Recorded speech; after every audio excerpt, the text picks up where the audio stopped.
안녕하세요. 심양진 목사입니다. 날마다 말씀과 함께 오늘은 역대상 16장 말씀을 중심으로 은혜를 나누겠습니다. 열왕기서와 다르게 역대기의 역사는 남유다 왕조를 중심으로 기록이 되었습니다. 그럼에도 열왕기서와 역대기서는 겹치는 부분들이 있기 때문에 역사서를 읽을 때는 열왕기와 역대기 두 본문을 평행으로 같이 읽으면 본문의 내용을 좀 더 입체적으로 볼 수 있습니다. 역대상 16장의 평행 본문은 열왕기상 15장인데 열왕기상 15장 16절과 32절은 유다왕 아사와 이스라엘왕 바아사 사이에 일생 동안 전쟁이 있었다고 반복해서 두 번 강조합니다. 즉 북이스라엘과 남유다 왕조의 갈등이 극에 달했음을 알 수 있습니다. 이사갈 족속 출신인 바아사는 여로보암의 아들 나답 왕을 죽이고 왕이 된 후 여로보암의 온 집을 멸한 후에 남유다를 침공하였습니다. 바아사는 남유다를 정복함으로써 자신의 권력으로 남북을 하나의 통일 왕국으로 만들고 싶었을 것입니다. 그래서 그는 북이스라엘과 남유다의 경계에 라마를 건축하여 남유다로 통하는 길목을 먼저 차단하였습니다. 이를 지켜본 남유다의 아사 왕은 아람 왕 벤하닷을 자기 편으로 만들기 위해 하나님의 전에 있는 곡식과 은금을 내어줍니다. 아사 왕은 아람 왕에게 북이스라엘과 세운 약조를 깨뜨리고 자신과 약조하자고 꾀는데 이에 아람 왕은 군대를 보내어 이스라엘 성읍을 공격하여 바아사 왕이 더 이상 라마를 건축하지 못하도록 회방하였습니다. 남유다 왕 아사는 아람 왕 벤하닷과의 외교를 통해 북이스라엘의 침략을 막고 주변 국가의 힘을 빌어 북이스라엘을 견제할 수 있었습니다. 하지만 이 일은 하나님께서 보시기에 옳지 않은 행동이었습니다. 하나님께서는 선견자 하나니를 아사 왕에게 보내어 책망하시는데요. 본문 7절부터 9절까지의 말씀에 그 내용이 기록되어 있습니다. 선견자의 말인즉 아사 왕이 아람 왕을 의지하고 왕이 하나님 여호와를 의지하지 아니하였으므로 아람 왕의 군대가 왕의 손에서 벗어났다는 것입니다. 아사 왕은 이번 외교를 통해 아람의 군대를 손에 넣었다고 생각했지만 그것은 큰 착각이었습니다. 하나님께서 아람 왕의 군대가 아사 왕의 손을 떠나게 하실 수도 있음을 그는 잊고 있었습니다. 왕이라는 직분은 하나님의 대리인일 뿐 진정한 통치권은 하나님께 있습니다. 아사 왕은 그의 통치 초기에 국가적 신앙을 바로잡고 하나님만 예배하며 섬기기 위해 여러 가지 종교개혁을 단행하였습니다. 무엇보다 그는 자신의 나약함을 인정하고 간절히 하나님의 도우심을 구하는 기도의 사람이었습니다. 이에 하나님께서는 외세의 침략으로부터 유다를 지켜주시며 아사 왕의 41년의 통치 기간 중 35년 동안 전쟁이 없게 하셨습니다. 아사 왕은 처음에 그랬듯이 마지막까지 하나님 앞에서 그 마음이 흠이 없고 순전해야 했습니다. 그러나 처음의 좋음이 마지막까지 더 좋음으로 연결되지는 못했습니다.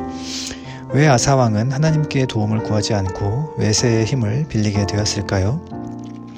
그는 남유다의 정세가 안정되고 평안해지자 하나님보다 재물을 더 의지하게 되었습니다. 그 증거가 바로 아람 왕의 마음을 재물로 얻으려고 했던 행동입니다. 입술로는 말씀과 믿음을 외치더라도 마음으로 재물을 더 의지한다면 그 믿음은 아무 소용이 없습니다. 여호와의 눈은 온 땅을 두루 감찰하사 전심으로 자기에게 향하는 자들을 위하여 능력을 베푸시나니라는 역대하 16장 9절의 말씀은 어쩌면 역대기 전체의 핵심이 되는 말씀이라고 할 수 있습니다. 하나님께서는 능력을 베풀어 주시려고 자기를 찾는 자들을 감찰하시고 기다리시는 분이십니다. 믿음이 좋음으로 출발하여 마지막에 더 좋음으로 마치기 위해서 필요한 것은 다름 아닌 하나님의 능력입니다. 아사 왕이 하나님의 능력을 구할 때와 구하지 않았을 때 그 결과의 차이는 극명하게 구분이 됩니다. 아사 왕은 이제 초심을 잃고 자기 백성을 학대할 정도로 그 마음이 완악해져 버렸습니다. 기도하던 왕이 하나님의 말씀을 선포하는 선지자를 옥에 가두고 자기 뜻에 반하는 백성을 학대하기 시작한 것입니다. 말년에 병이 걸려 위독할 때에도 여호와를 찾지 않고 의원들을 찾았으나 그는 결국 병이 든 지 2년 만에 세상을 떠나게 됩니다. 사랑하는 시은소교회 성도 여러분, 아사왕은 처음엔 좋은 뜻으로 하나님을 섬겼지만 마치 용두사미처럼 좋음으로 끝나지는 못했습니다. 우리의 믿음은 어떻습니까?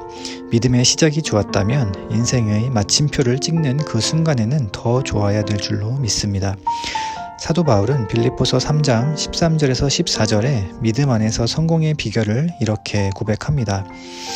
형제들아, 나는 아직 내가 잡은 줄로 여기지 아니하고 오직 한 일, 즉 뒤에 있는 것은 잊어버리고 앞에 있는 것을 잡으려고 표대를 향하여 그리스도 예수 안에서 하나님이 위에서 부르신 부름의 상을 위하여 달려가노라.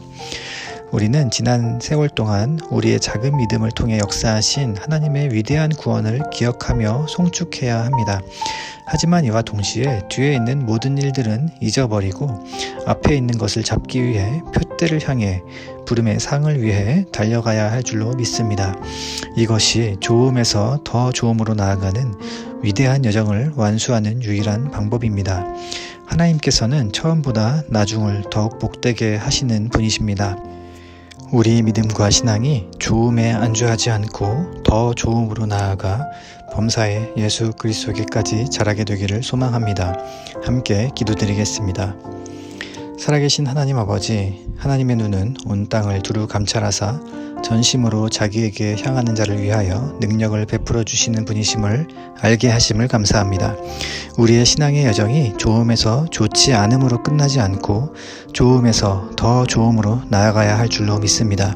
전심으로 하나님을 찾고 찾음으로 하나님께서 베풀어 주시는 능력으로 넉넉히 이기며 감사의 제사로 하나님을 영화롭게 하는 시은소교회 모든 성도님들 되도록 축복하여 주옵소서. 존귀하신 예수 그리스도의 이름으로 기도드립니다. 아멘.